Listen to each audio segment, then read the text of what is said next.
ତନ୍ୱୀଙ୍କୁ ଐତିହାସିକ Taipei open trophy.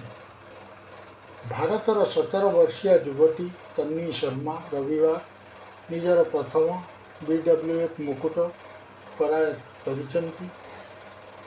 ଏଠାରେ ଆୟୋଜିତ ତାଇପେଇ ଓପନ୍ ସୁପର 300 ବ୍ୟାଡମିଣ୍ଟନ ପ୍ରତିଯୋଗିତାରେ ମହିଳା ଏକକ ଟ୍ରଫି ଜିତି ନିଜ କ୍ୟାରିୟରରେ ତନ୍ୱୀ ଏହି ଐତିହାସିକ ସଫଳତା ପାଇଛନ୍ତି।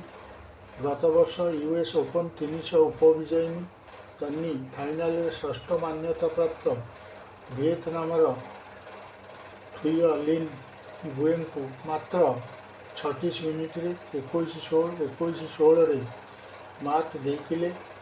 ବିଶ୍ୱର ଏହି ପୂର୍ବତନ କନିଷ୍ଠ 1 ନମ୍ବର ଖେଳାଳି 17 ବର୍ଷ 222 ଦିନ ବୟସରେ ଏଠାରେ ଫାଇନାଲ ଖେଳିବାରେ ସର୍ବକନିଷ୍ଠ ହୋଇଛନ୍ତି।